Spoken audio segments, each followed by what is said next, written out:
assim, botou realmente, falou, né, esse é mais brasileiro que E, e um, muitos e patriotas um conhecimento que de dizem por botânica aí. brasileira, né? Porque as plantas que existem na Amazônia não necessariamente Tem, existem em Cuba, né?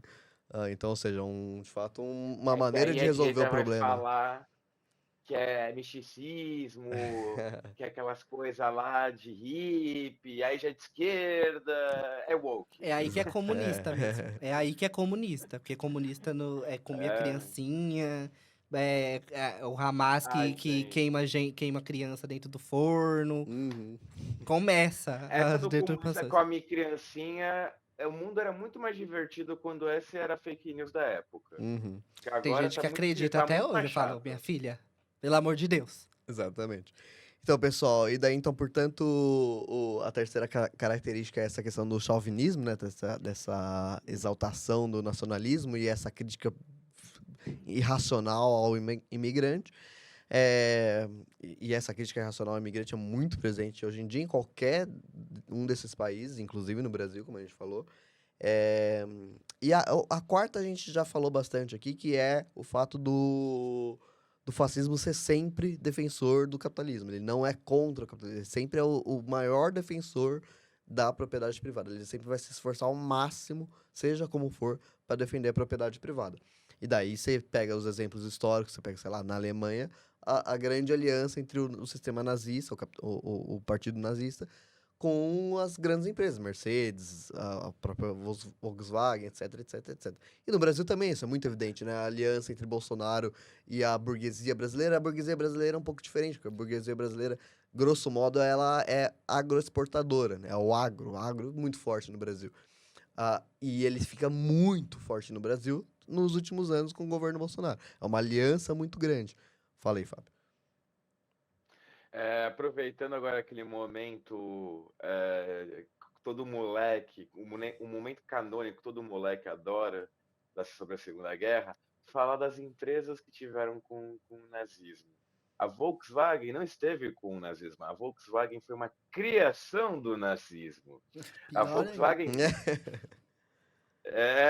o Volkswagen nasceu com a ideia de criar um carro popular, tanto que está no nome, Volkswagen literalmente quer dizer carro popular em alemão, e um engenheiro mecânico, Friedrich Porsche, não sei se já ouviram falar esse sobrenome, Porsche, criou um carrinho ali e tal para a família tradicional alemã, né? Uhum. O Fusca. O Fusca nasceu uma invenção nazista.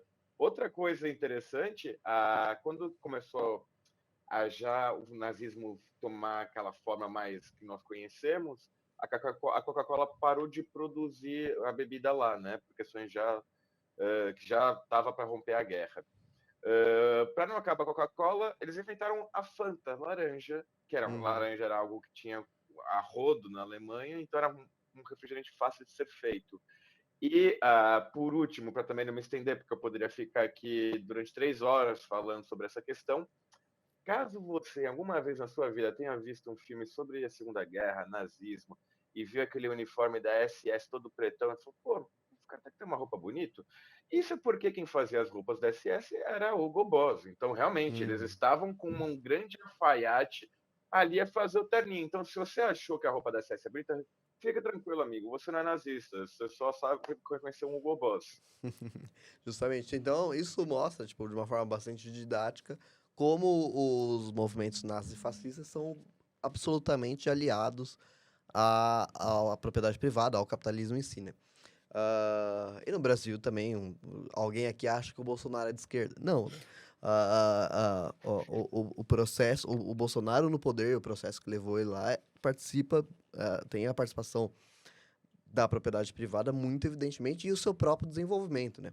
Durante o governo do Bolsonaro, esse setor agro que a gente citou agora há pouco, teve um desenvolvimento que há muito não tinha no Brasil, passando a boiada, né? Como a reunião dos ministros, o ministro, não lembro o nome do ministro, falou.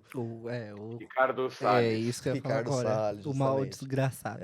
Então, assim, justamente, o Ricardo Salles. Então, ou seja, tipo, essa aliança burguesia e nazifascismo é muito evidente lá atrás e hoje em dia. E tem uma fala também nessa reunião mesmo, que é do Paulo Guedes, que ele bate a mão na mesa, literalmente. E naquela época da pandemia, sobre ajudar os empresários, né? Ele fala, Uhum. se vocês buscarem no YouTube, tem. Que ele fala, pra que eu vou ajudar microempreendedor? Pra que eu vou ajudar Mator? Que deu uma treta, aí ele teve que voltar atrás. Tem que ajudar o grande empresário que vai quebrar. Não é o MEI, não, que vocês têm que ajudar. Você tem que dar dinheiro pro dono da Nestlé. Uhum. Porra, não é o carinha da banquinha da esquina, não. Quando a pequena burguesia ganhar consciência política, conseguir consciência política e perceber que está muito mais próximo da classe trabalhadora, é a classe trabalhadora, do que da elite, daí a revolução acontece.